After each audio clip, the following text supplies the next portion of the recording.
진리의 눈을 뜨니 우리는 용기 백배하게 되어 우리를 둘러싼 모든 환경과 상황을 바라보면 늘 절망이고 늘 두려움이지만 그 상황과 환경을 둘러싼 뭐가 있다고 말씀드렸어요? 불말과 불병거가 있으니 우리는 어떤 상황 속에서도 진리로 말미암아 담대하여 세상을 이기는 사람이 된다는 것을 지난주에 말씀을 들었습니다. 그리고 오늘 본문입니다.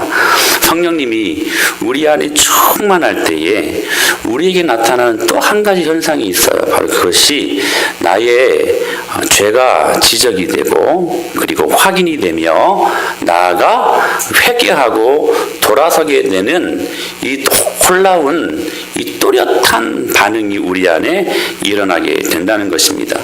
사도행전 2장에 보게 되면 오순절날 성령님께서 강림하셨습니다. 그리고 다락방에 모인 120명의 성도들에게 바람 같은 소리로 불의 혀와 같은 갈라지는 그 모습으로 각 사람 위에 임하셨습니다.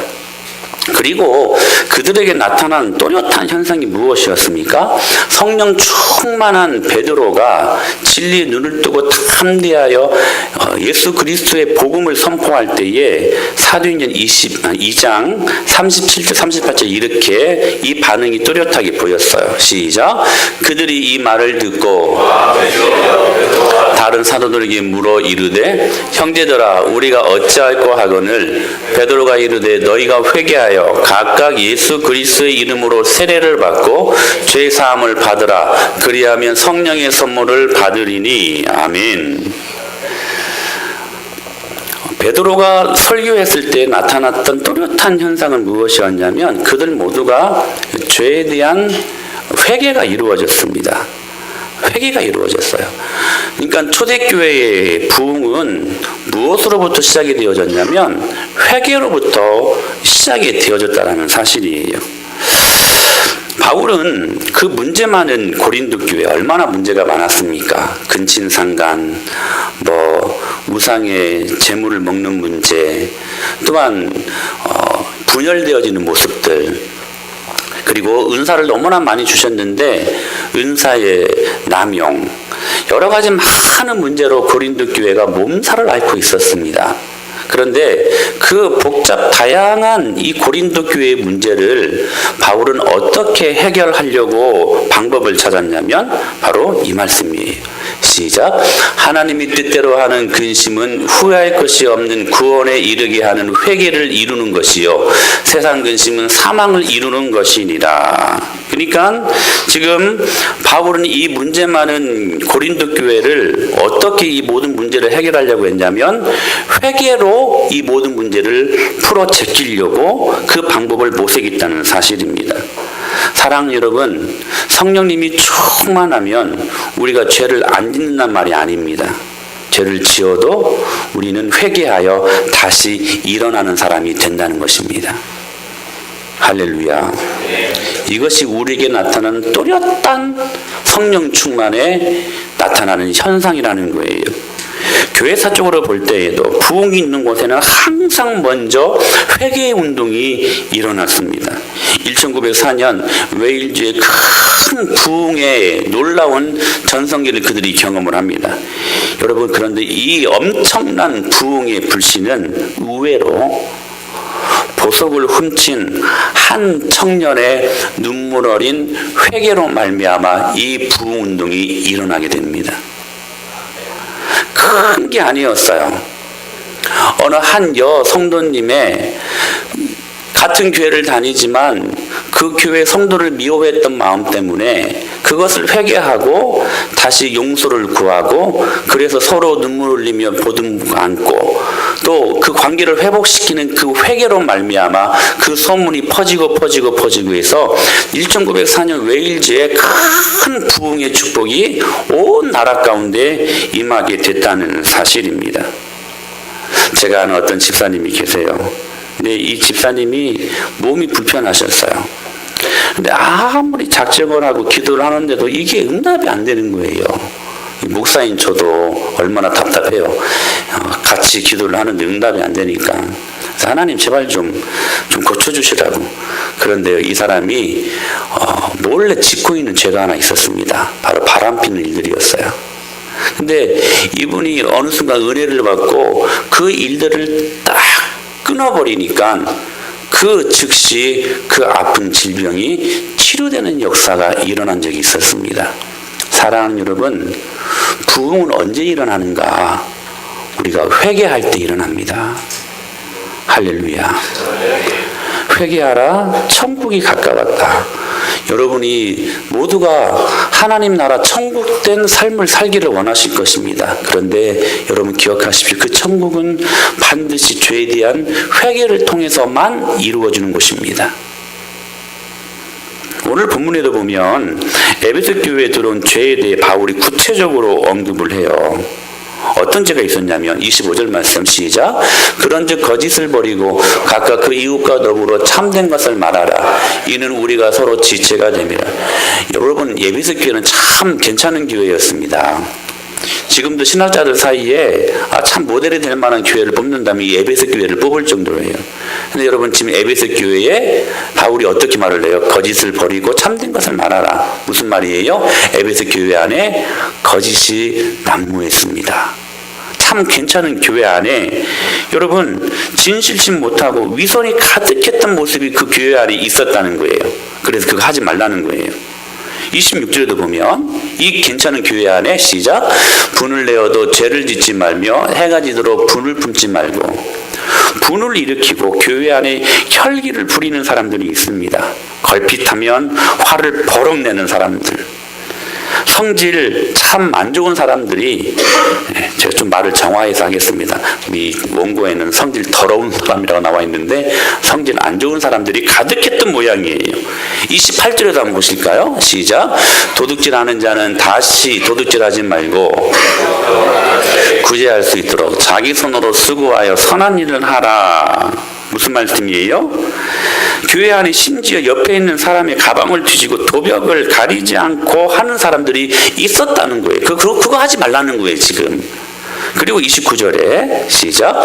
무릇 더러운 말은 너희 입 밖에도 내지 말고 오직 덕을 세우는 데 소용되는 대로 선한 말을 하여 듣는 자들에게 은혜를 끼치게 하라. 지금 그 교회 안에 쌍소리하고 그리고 음담을 좋아하고 이간질하고 흉보고 원망하고 불평하는 그런 입술로 범죄하는 사람들이 수두룩 했다는 사실입니다. 근데 여러분 가만히 한번 보십시오. 이 지금 에베소 교회 안에 들어온 이 모든 죄가요 그렇게 막 큰 죄가 아닙니다. 그러지 않습니까? 어찌 보면 너무나 일상적인 죄 아닙니까? 기상집사님 눈 떠요. 의지야 의지. 말씀 드리려고 노력해야 돼. 습관되면 안 돼. 지금 일상적인 것들이 그들의 죄의 모습으로 임했다는 사실이에요. 여러분 너무나 소소한 것 아닙니까? 아니 여러분 이 모습들을 보십시오. 너무나 익숙한 모습들 아닙니까? 너무 익숙하잖아요. 우리가 지금을 살고 있음에도 불구하고 우리가 너무나도 잘 짓고 있는 일상적인 소소한 죄악들이 에베소 교회의 교인들이 범했던 죄요. 오늘 우리가 동시에 범하고 있는 죄악이라는 사실이에요. 여러분 기억하십시오. 이게요 마귀가 노리는 그리고 자주 쓰는 그러면서도 그리스도인들은 아주 효과적으로 무너지게 하는 아주 지금도 사용하는 사단의 방법이라는 사실을 말입니다. 미국의 그 코넬 대학이라는 곳에서 개구리를 어떻게 삶아 죽일까 그 연구를 했더니 별 연구를 다 해요. 근데 이 개구리가 물에서 살기 최적의 좋은 온도가 12도라고 합니다. 그래서 냄비에다가 12도의 물을 올려놓고 집어넣었대요. 그리고 서서히 불을 이제 지핀 거지요. 열기를 올리는 것입니다. 그래서 45도가 되면 정확히 이 개구리가 잘 삶아진다는 연구 보고를 했다고 합니다. 그러니까 이 개구리가 최적의 익숙한 물에 그냥 아무런 문제 없이 있도록 만들어 놓았다는 사실이에요. 여러분, 이 익숙한 것이 굉장히 무섭습니다. 미국 속담이 이런 속담이 있다고 그래요. 평소에 알고 있는 사탄이 더 낫다. 참 재미있는 속담 아닙니까? 이게 무슨 말씀이냐면 사탄도 자주 보면 정든다는 거예요. 정들 게 따로 있어야지 사탄이 정이 들면 어떻게 해요? 그러지 않습니까? 여러분, 제가 한번 질문하고 싶어요. 우리 지난주에 가만히 보아하니 은혜를 많이 받았더라고요. 여러분, 성령 충만하셨습니까? 할렐루야. 성령 충만하셨음에도 불구하고 겸손해가지고 대답을 크게 못한 줄로 저는 그렇게 믿고 싶습니다. 다시 한번 여러분, 일주일 동안 사시면서 성령 충만하셨습니까? 여러분, 성령 충만함을 살려다가 혹시 넘어지고 싶어하는, 아니 우리를 넘어지게 하는 그런 장애물들이 많이 있지 않았습니까? 저도요, 목사인 저도 성령 충만하려고 정말 부단히 애를 썼습니다. 그런데요, 몇 번의 위기가 있었습니다. 몇 번의 위기가. 근데 여러분, 그 몇 번의 위기는요, 어디 막 큰 데에서 일어났던 게 아니에요. 너무나도 소소하고 일상적인 것, 특히 가정에서. 그러지 않습니까? 다 일상적인 것들이라는 거예요. 거창한 유혹을 받아서 우리가 넘어지는 게 아니라는 거예요. 그래서 오늘은 이 죄에 빠지고 내일은 저 죄에 빠지는 것이 아니라는 거예요. 만일 오늘 내가 이 죄로 인해 넘어진다면 내일도 똑같은 죄에 또 빠지고 또 다음 날도 같은 죄에 빠지는 것이지, 다양한 죄 때문에 오늘은 이 죄, 내일은 저 죄, 이렇게 빠져드는 것이 아니라는 것입니다.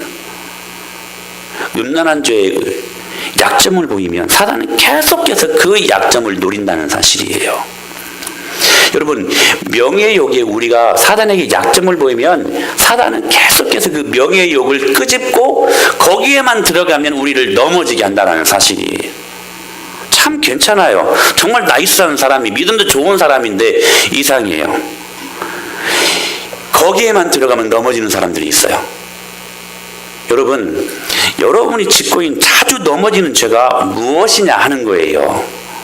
그래서 사탄은 여러분, 일상적인 소소한 죄악에 대해 무감각하게 만들어버립니다. 익숙하게 만들어버려요. 여러분, 선악과도요, 그냥 바로 따먹은 게 아니었어요. 그냥 룰루라 재밌게 놀다가 아담과 선악과가 있네, 톡 따먹은 게 아니라는 거예요. 사단이 계속해서 그 선악과를 보게 했습니다. 그래서 여러분 어떻게 말해요? 보암직도 하고 먹음직도 하고 지혜롭게 할 만큼 탐스럽기도 했다. 그러니까 사단이 계속해서 그거 보게 한 거예요. 거기에 눈을 두게 한 거예요. 거기에 익숙하게 만든 거예요. 그 순간 여러분, 그들이 죄를 짓게 되었다는 사실입니다. 사랑하는 여러분, 일주일을 살면서 거짓말, 이 거짓말은 다른 말로 말하면 도둑질 아닙니까? 그리고 분노, 화를 내기도 하고 더러운 말도 하고 일상적인 죄입니다. 여러분, 그런데 기억하십시오. 그 일상적인 죄악들이 마귀가 틈타고자 하는 최적의 조건이라는 사실을 말입니다. 그래서 여러분, 죄는 마귀가 들어오는 문이라는 거예요. 죄가 이렇게 무서운 거예요. 우리가 일상적인 소소한, 이것도 뭐 죄입니까라고 말하는 그거, 여기 우리의 마음을 놓아줘 버리면 유유히 사단은 그 죄라는 문을 갖고 우리들 마음 안에 유유히 들어오게 된다는 사실이에요. 여러분, 세계에 불가사의한 건축물 중에 하나가 만리장성 아닙니까? 이 만리장성은요, 무려 높이가 9m라요. 이 9m는 여러분 정말 철옹성이 있죠. 누가 그걸 뛰어넘을 수 있겠습니까? 사다리를 갖다 놔도 9m는 여러분 오르기 힘든 그 높이 아닙니까? 그리고 넓이가요, 두께가 5m에 육박한대요. 굉장히 두터운 그런 아주 난공불락의 요새였습니다. 길이는요, 만리 아닙니까? 만리. 무려 5,000km나 되는. 사람들이 그 안으로 성으로 들어가려고 뺑 돌아가다 지쳐갖고 죽는 거예요. 그냥 5,000km를 걸어가야 되니까. 이게 만리장성입니다. 근데 여러분, 이 만리장성을 짓고 100년이 되어서 3번 뚫린 적이 있다고 합니다. 투석기를 막 부어가지고 이 성이 무너진 게 아니고요, 성지기가 뇌물받고. 여러분, 너무나 재밌지 않습니까? 그러려면 뭘라고 이 성을 만들었어요? 성지기가 뇌물받고 그 성문을 열어줘 버렸대요. 사랑하는 여러분, 죄가 주는 쾌락이라는 뇌물을 우리가 먹게 되면 우리는 그만 마음의 문을 사단에게 열어줘 버리는 게 된다는 사실이에요. 만약 이렇게 마귀가 틈을 타고 들어오게 되면 바로 그때 성령님께서 오늘 우리의 제목처럼 근심하시게 된다는 거예요. 그런데 여기 근심이라는 말이요.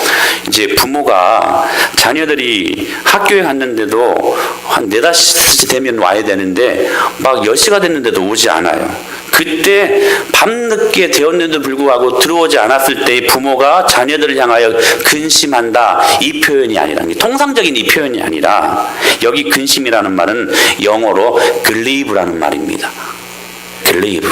이게 이 단어가 언제 쓰였냐면 원어에 가깝게 이 말씀을 이제 해석을 하면 임금이 자기 신복에게 배신을 당해가지고 자신의 그 왕좌를 찬탈당했을 때 느끼는 기분이 이 근심이라는 grieve라는 단어예요.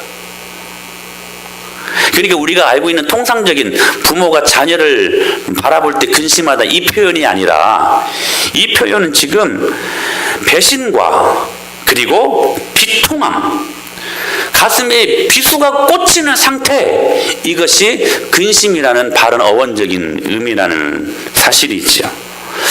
여러분, 그런 의미에서 저와 여러분은 죄와 싸우는 사람이 아닙니까? 어느 누구도 여러분 죄의 유혹으로부터 자유로울 수는 없습니다. 왜냐하면 예수님도 여러분 죄의 유혹을 받으셨잖아요. 그러나 죄는 짓지 않으셨지만 유혹은 받으셨다는 사실. 그럼에도 불구하고 죄는 짓지 않으셨습니다. 그런데 오늘 여러분 오죽 우리들이겠습니까? 오죽하겠습니까 우리들은? 죄의 유혹에 항상 노출되어 있는, 그래서 매일매일 우리는 죄와 싸우게 된다는 사실이에요. 이 사실을 알았던 바울이 이렇게 고백합니다. 예수를 믿은 후에 여러분 이 바울은 절대로 더 많은 죄를 지은 사람이 결코 아니었습니다. 바울이 어떤 사람이었습니까? 자신의 삶을 예수님을 위해 드렸던 사람 아니었습니까? 모든 것을 다 드렸던 사람이 바울 아니었습니까? 그럼에도 불구하고 그가 그 마음속에 두 가지 마음이 있었다라고 로마서 7장에서 고백하고 있어요. 하나는 하나님을 사랑하고 하나님을 섬기고 싶은 마음이 있는가 하면 이 마음 안에 또 한쪽에서는 여전히 육체의 본성을 따라 죄를 사랑하는 마음이 있었다는 거예요. 이것이 발견됐을 때에 바울이 어떻게 고백합니까? 오라 나는 공고한 자로다. 이 사망의 법에서 누가 나를 건져내랴. 그리고 어떻게 표현합니까? 나는 죄인 중에 괴수더라.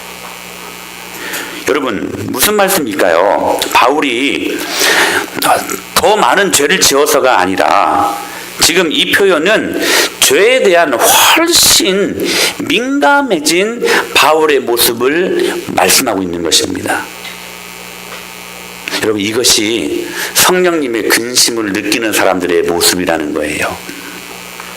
여러분 우리가 예수님을 믿고 그 예수님을 우리 마음에 영접하면 우리 안에 참 행복하고 감사가 넘치지 않습니까?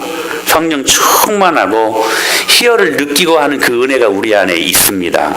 그런데 예수님을 믿으면 반드시 어느 정도의 우울한 시간은 거치게 된다는 사실이에요. 왜냐하면 내가 그렇게까지 막 착한 사람은 아니었지만 그렇다고 해서 그렇게 나쁜 사람까지는 아니었거든요.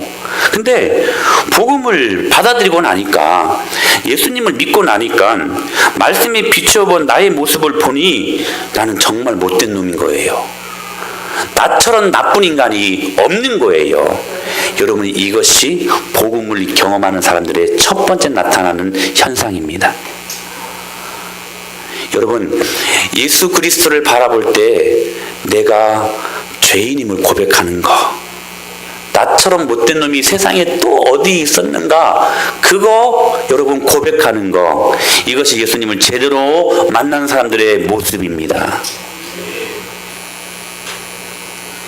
그래서 여러분 좀 나이스한 줄 알고 뭐 나 정도면 됐지 하는데 예수님을 믿으면 믿을수록 그분의 이 복음의 진리를 더 깊이 있게 보면 볼수록 나처럼 세상에 나쁜 인간이 또 없는 거예요. 그래서 여러분 내가 지금 조금 우울해질 수 있다는 사실이에요.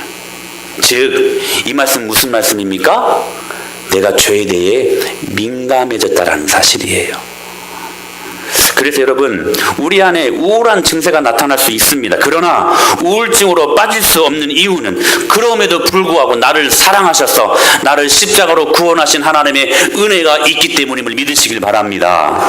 분명한 것은 내 안에 죄의 깊이가 얼마나 깊게 있는지, 이 죄의 문제가 다가올 때 이거 가지고 우리는 실험하게 된다는 사실이에요. 이 사람들이 성령 충만한 사람들입니다.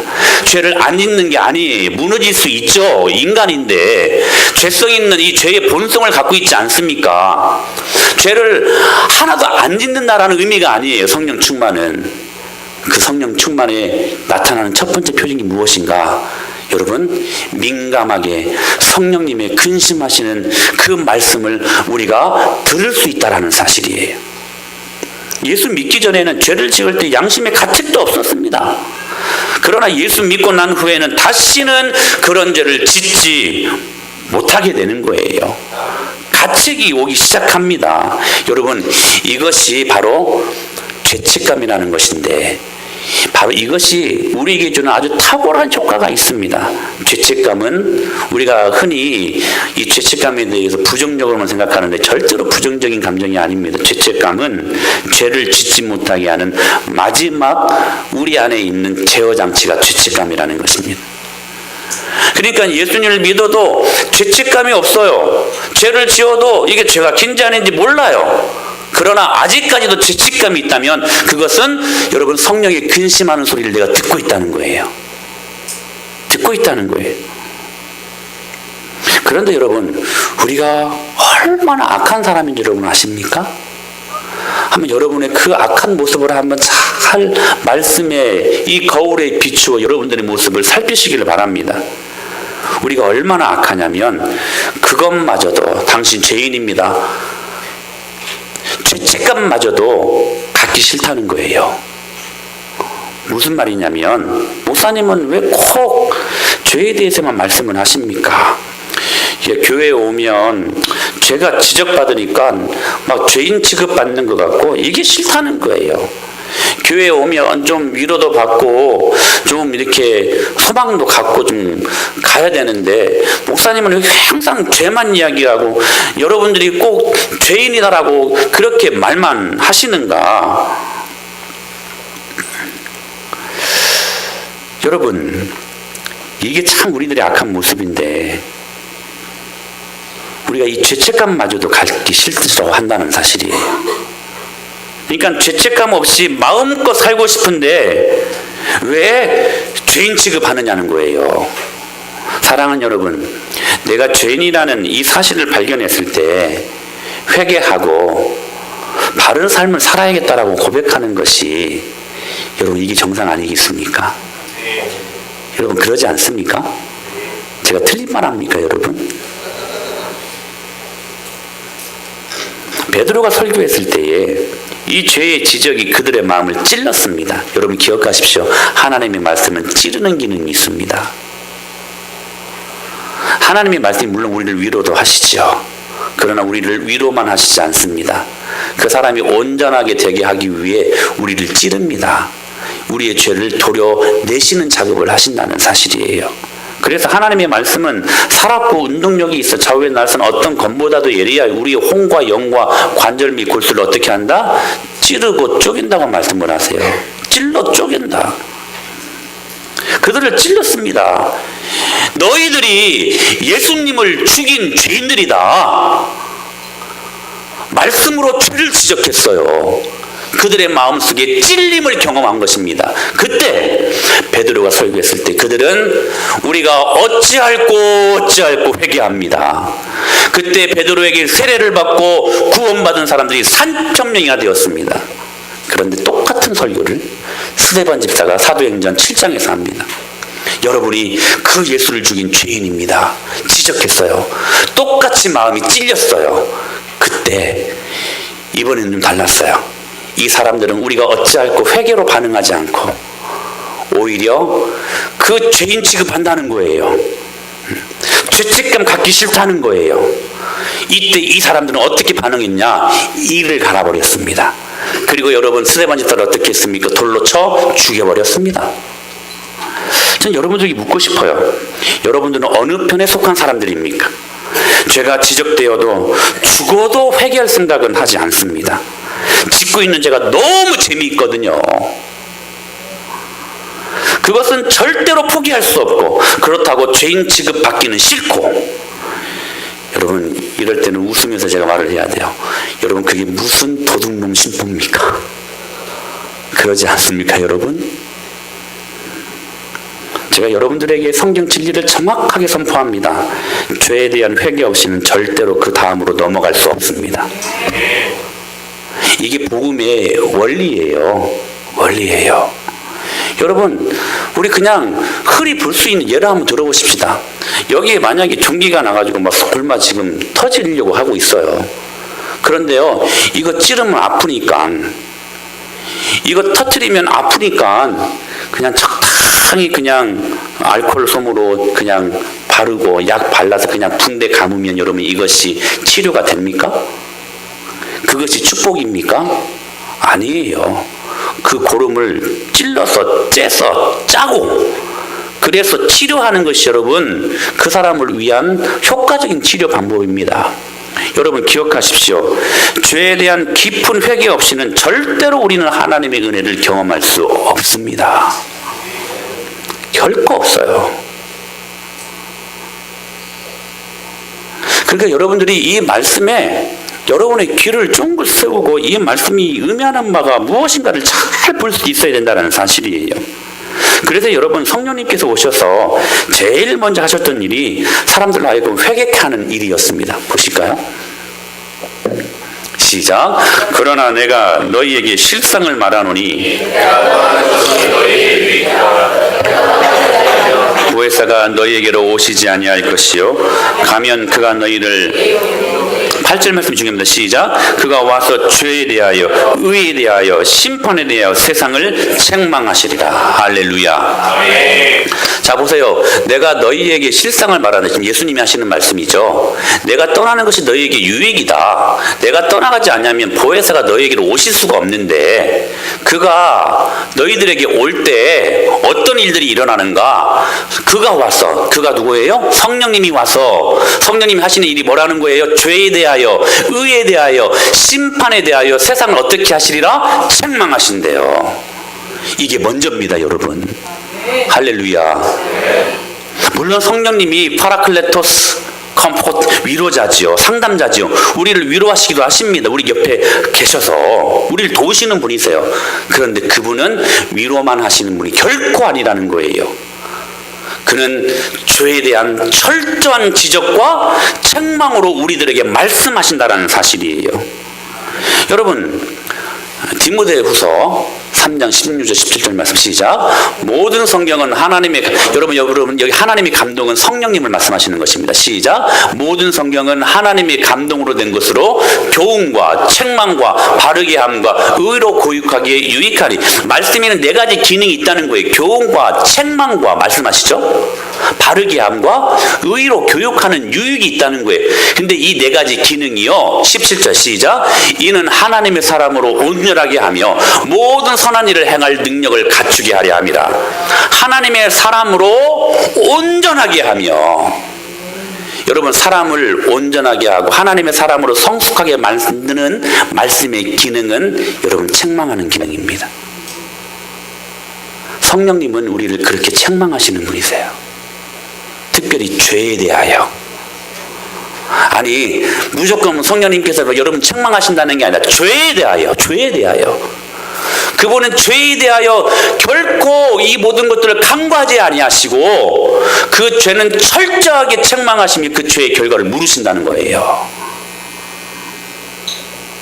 사랑하는 여러분, 그러므로 이 책망의 이 말씀의 귀를 기울이는 것이 성령의 근심하는 소리를 듣는 우리들의 모습입니다. 그럴 때 우리는 온전케 돼요. 그때 우리는 하나님의 사람이 되는 겁니다. 그런데 왜 사람들이 이 죄를 그렇게 가볍게 생각하는 것일까? 우리가 모르는 게 아니잖아요. 성령 충만 해야 된다는 거 알잖아요. 근데 이게 힘들잖아요. 이게 안 되잖아요. 왜 그럴까요? 왜 이 죄에 대해서 그렇게 사람들이 가볍게 생각하는 것일까? 정확히 이것 아니겠습니까? 한번 잘 들어보세요. 여러분, 죄를 사람들이 단순한 그냥 이 교통법칙 그냥 위반하는 정도로 생각해서 그냥 위반하면 한 3만 원, 4만 원 그냥 내면 그만이지 뭐. 그렇게 죄를 이렇게 너무나 가볍게 생각하기 때문에 그렇다는 거예요. 사실은 여러분, 이 죄가 내가 가장 사랑하는 사람의 영혼을 짓밟는 것이라고 생각하지 못하기 때문에 우리가 그 죄에 또 넘어지고 그 죄를 짓고 또 짓는다라는 사실이에요. 여러분, 우리가 왜 계속해서 이 무서운 죄를 짓는 것일까요? 여러분, 약해서가 아니라는 거예요. 여러분 기억하십시오. 우리가 힘이 없어서가 아닙니다. 여러분, 저와 여러분은 누굽니까? 예수 그리스도의 보혈의 피로 우리를 살려내신 부활의 능력을 갖고 있는 사람들 아닙니까? 할렐루야. 오늘도 그 성령 충만함으로 말미암아 우리는 모든 것들을 이길 수 있는 하나님의 능력의 사람들입니다. 그러니까 힘이 없어서가 아니라는 거예요.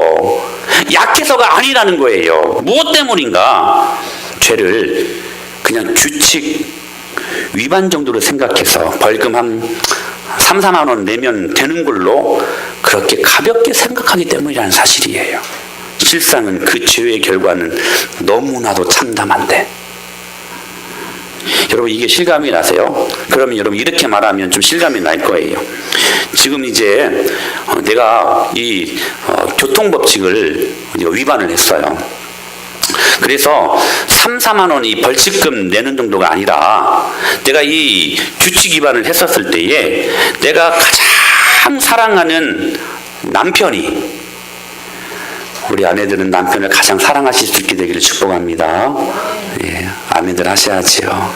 예, 가장 사랑하는 남편이 이 내가 저질러 놓은 이 규칙 위반 때문에 곤장 30대를 맞고 그리고 감옥 안에 한 달 동안 갇히게 된다면 여러분 어떻게 하시겠습니까? 아싸, 잘됐다. 더 위반하시겠습니까? 자, 그러면 여러분 조금 더 말을 실감나게 바꿔볼까요? 아니, 내 사랑하는 자녀가, 이렇게 예쁜 우리 주영이 혜인이가, 내가 여러분 규칙 위반 때문에 내 사랑하는 자녀가 곤장 30대를 맞고 그리고 하루 세 끼 다 주지 않고 한 끼만 주는 그 감옥 안에 만약에 한 달 동안 잡혀 들어가야 된다. 여러분 이렇게 생각하면 여러분 여러분 규칙 위반할 수 있습니까? 만약 위반한다고 말한다면 그 부모가 아니죠. 참 부모라면 결코 내 사랑하는 자녀가 그 아픔 속에 빠지지 못하게 할 것입니다. 그 무게감이 있지 않습니까? 벌금 3만 원, 4만 원 내는 정도가 아니라 내 가장 사랑하는 자녀가 곤장 30대를 맞고 얼마나 여러분 엉덩이가 피가 터져버리겠습니까? 그것뿐이겠습니까? 감옥 안에 한 달 동안 하루 한 끼 나오는 그 감옥 안에 갇혀있다. 내가 범하는 그 규칙 위반 때문에. 여러분, 그렇다면 여러분들이 그 규칙 위반을 할 수 있겠느냐 하는 것입니다. 여러분, 죄는 이와 같은 것입니다. 죄는 결코 내가 약해서 짓는 게 아니라는 사실이에요. 죄를 너무나 가볍게 생각하는 것에 있다는 거예요. 여러분, 죄의 결과는 참담합니다. 참담해요. 삼손을 보면 정확히 알 수 있어요. 삼손이요, 들릴라는 그 여자 때문에 머리카락 다 밀리고 블레셋 사람들에게 잡혀 들어가서 두 눈 다 뽑혀버리고, 그리고 블레셋 사람들이 모여있는 그 원형 경기장 앞에서 맷돌을 가는, 정말 굴욕 중에 굴욕을 당하는 삼손의 모습을 여러분 아십니까? 여러분, 죄는요 달콤한 것들을 제공하다 결국에는 우려먹다가 여러분 지옥행으로 우리를 떨어지게 해버립니다. 아, 죄는 내가 끊을 수 있다고요? 여러분, 천만의 말씀을요. 내가 여러분 성령 충만하지 않으면 이 죄는 계속해서 중독성이 있기 위해서 그 죄를 짓게 하고 달콤한 것들 때문에 재미있게 살다가 여러분 재미있는 인생을 살 것 같은데 결국에는 지옥입니다. 그래서 말씀하시지 않았습니까? 죄의 삭은 무엇이다? 사망이라. 여러분 이렇게 말씀을 듣는데도 여러분이 이게 무서운 말씀으로 경험이 안 된다면 여러분 안에 성령님이 계시는가 한번 점검해 보라는 거예요. 죄의 결론은 죽음이라는 거예요. 사단이 이걸 못 보게 해요. 계속해서 눈을 가리웁니다. 그러므로 여러분, 내가 죄를 짓는 것은 내 자신의 삶과 그리고 내 사랑하는 사람들의 삶과, 여러분 아십니까?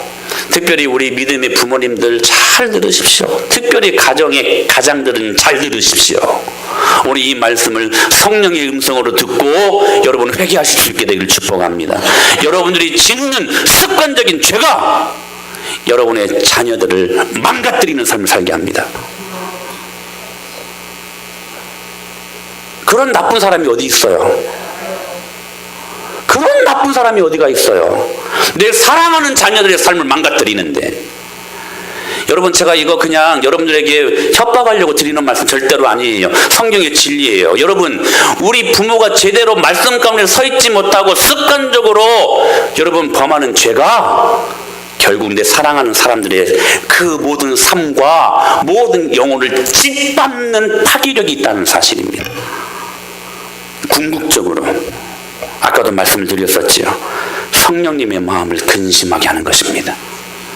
즉 인격적인 성령님의 마음을 우리의 이 죄로 말미암아 갈기갈기 찢는 것이고, 그분의 마음에 비수를 내려 꽂는 것이고, 그분을 배신하고 난도질하여 고통을 주는 게 우리가 습관적으로 아직 끊지 못하는 죄의 모습이라는 사실이에요.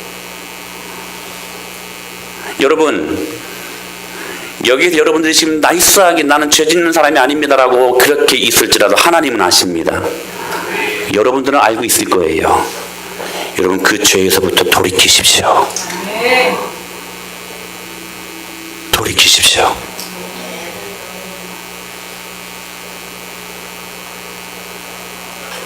사랑하는 여러분, 우리는 모두 성령을 선물로 받은 사람들입니다. 여러분 믿습니까? 네. 여러분 저와 여러분들은 성령님을 선물로 받은 사람들이에요. 저는 이게 이렇게 좋아요. 여러분 우리가 성령님을 우리가 영접했기 때문에 예수님을 주라고 시인할 수 있는 것입니다. 여러분 안에 성령님이 계세요. 중요한 것은 그것을 모르고 있다는 것이 여러분 문제라는 거예요. 어떻게 말씀하셨습니까? 시작. 너희는 너희가 하나님의 성전인 것과 하나님의 성령이 너희 안에 계시는 것을 알지 못하느냐. 여러분들이 지금 오늘 주일 예배에 힘들고 피곤한 육신이지만 그래도 머리 감고 옷 단정하게 입고 교회에 나올 수 있는 것 여러분이 한 게 아니라는 거예요. 성령님의 인도함을 경험하고 이 자리에 나오게 된 것을 믿으시길 바랍니다. 성령님이 여러분들을 인도하셨어요. 여러분 안에 성령님이 계시기 때문에 이 일들이 가능할 수 있었다는 것입니다. 그 주님은 예루살렘 성전이 성전이 아니라, 솔로몬 성전이 성전이 아니라 저와 여러분을 성령님이 거하시는 처소 성전으로 우리를 삼아 주셨다는 사실입니다. 그러므로 여러분 안에 예수님의 십자가로 인해 성령님이 거하시는 성령님의 처소 성전을 이루었다면 그 성전된 우리를 성령님께서 은혜의 마을교로 불러주셔서 오늘 우리 가운데 주님의 뜻을 여러분들을 통하여 이루시기를 원하신다는 거예요. 그러나 여러분 성결하신 성령님께서는 우리 죄로 말미암아 근심하신다는 사실이에요. 여러분 근데 그 죄가 무슨 대단한 죄입니까? 여러분 아니에요. 너무나 익숙한 죄, 너무 소소한 것, 에베소 교회에 몰래 숨어 들어왔던 거짓말, 분냄, 더러운 말, 도둑질 등등 너무나 일상적인 소소한 것들, 목사님 이게 죄인가? 라고 생각할 만한 그 작은 것들. 그러나 여러분 그 소소한 것들을 마귀에게 틈을 줄 때 우리는 우리들의 마음을 마귀에게 빼앗길 수밖에 없다는 것입니다. 그때 성령님이 뭐 하신다는 거예요? 근심하십니다. 근심이 뭐예요? 우리가 성령님을 배반하여 그분의 마음을 갈기갈기 난도질하여 찢어버리는 행위가 근심입니다. 사랑하는 여러분, 오늘 이 말씀이 여러분들에게 어떻게 받아들여지고 계십니까? 성령님을 근심하게 하지 아니하는 저와 여러분이 될 수 있게 되길 바랍니다. 그러나 감사한 것은 우리가 종종 경건치 못한 삶을 살 때, 이 소소한 것들 때문에 마귀에게 틈을 줄 때, 누가 말해주기도 전에 우리의 마음에 근심이 생기게 되어 있습니다. 그러지 않습니까? 여러분, 그 사람은 성령이 있는 사람들입니다. 이렇게 말씀하셨거든요. 시작. 보혜사 곧 아버지께서 내 이름으로 보내실 성령 그가 너에게 모든 것을 가르치고 내가 너에게 말한 모든 것을 생각나게 하리라. 예, 그 성령님께서 진리의 말씀으로 말미암아 우리 안에 생각나게 하시거든요. 주님이 기뻐하시는 것, 싫어하시는 것 생각나게 하세요. 그러니까 누가 말해주기도 전에 성령님이 우리 안에 계신다면 내가 그 성령님의 그 근심을 느낄 수 있다는 사실이에요.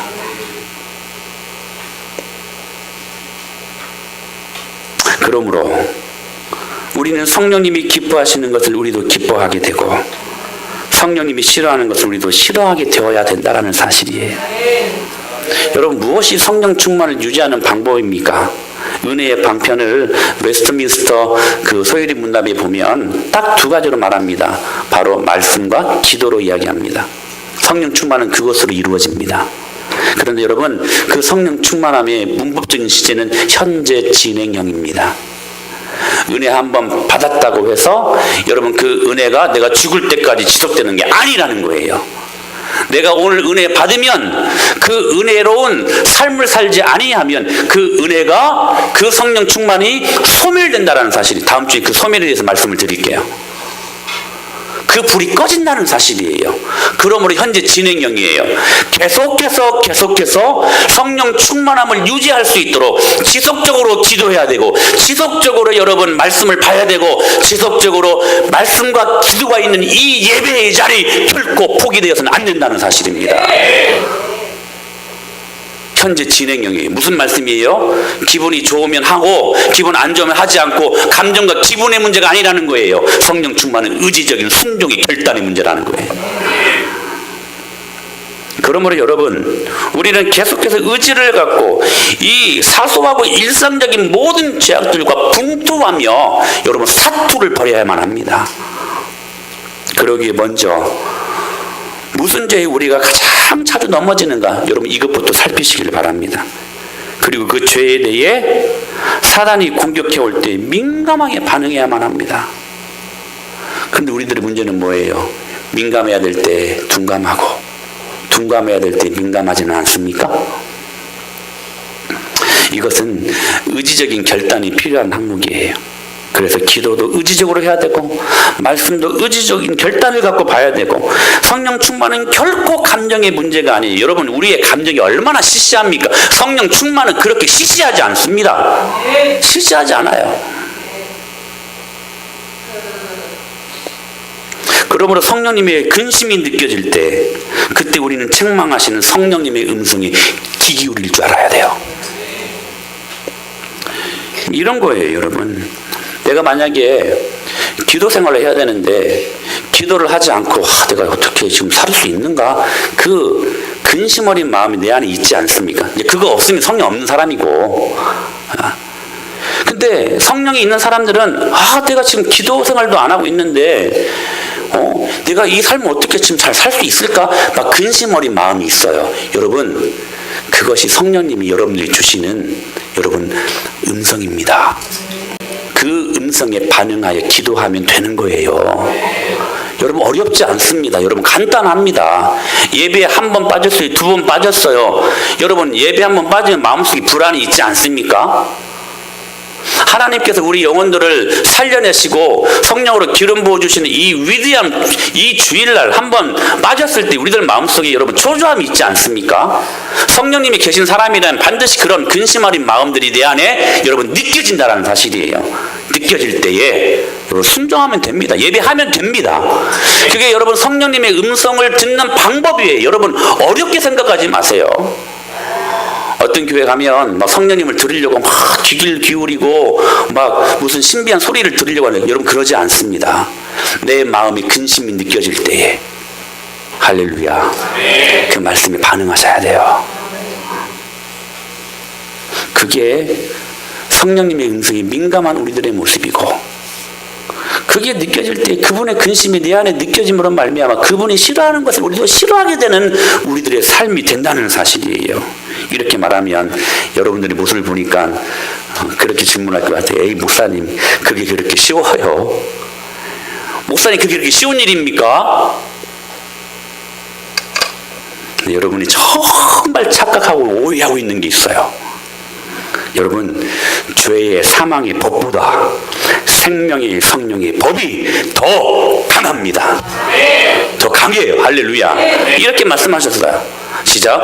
이는 그리스도 예수 안에 있는 생명의 성령의 법이 죄와 사망의 법에서 너를 해방하였습니다. 할렐루야. 여러분, 생명의 성령의 법이 죄와 사망의 법보다 더 셉니다. 더 강합니다. 이미 그 능력을 우리에게 주셨어요, 여러분. 그러므로 이 일들이 가능해요? 가능하지 않아요? 가능하게 된다라는 사실이에요. 목사님, 이런 일들 이렇게 살면 저 사회에서 도태당합니다. 저 쪽박차라고요? 아니에요, 아니에요. 여러분, 그 사단이 주는 패배의식에 여러분 함몰되지 마십시오. 여러분은 예수님의 부활로 말미암아 이미 승리한 사람들입니다. 그 능력을 경험한 사람들이에요. 결코 죄와 사망의 법이 여러분을 가둘 수 없어요. 왜요? 생명의 성령의 법이 여러분 안에 있기 때문에 그렇습니다. 그러면 우리는 그 삶을 살 수 있습니다. 여러분, 다시 성령 충만하십시다. 성령님께서 내 마음을 근심케 할 때에 그 근심케 하신 마음이 하나님 말씀이고 그분의 음성이기에 그 말씀대로 순종하면 그 사람은 계속해서 성령 충만함을 유지할 수 있게 된다는 거예요. 오늘 이 귀한 은혜를 경험할 수 있게 되길 바랍니다.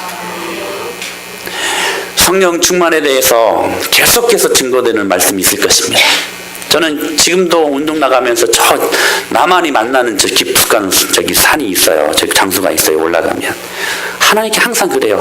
이 성령이 선포되어질 때에 그렇게 고집스럽게 힘들게 인격을 꺾지 못했던 영혼들이 변화되게 하여 주옵소서. 저는 그거 기도하고 있습니다. 여러분, 그 일들 앞에 여러분들이 모두가 이 귀한 혜택을 누릴 수 있는 저와 여러분이 될 수 있게 되길 바랍니다. 오늘 목장 안에 들어가셔서 이 말씀 갖고 깊이 있게 나눠보십시오. 여러분이 자주 쉽게 넘어지는 죄가 무엇인가? 여러분, 사단은 그거 계속해서 숨기게 할 거거든요. 말 못하게 할 겁니다. 그래서 은밀하게 그 죄를 계속해서 짓게 할 거예요. 여러분, 공동체에서 고백하시길 바랍니다. 여러분, 구체적으로 여러분 고백하십시오. 그럴 때 그 모든 실타래가 풀리고 주님이 주시는 놀라운 축복을 경험하는 은혜가 일어날 줄로 믿습니다. 성령이 선포되어질 때 우리 은혜마을교회 부흥의 역사도 저는 반드시 일어날 줄로 믿습니다. 여러분, 이 일들 앞에 저와 여러분이 쓰임 받으시기를 축원합니다.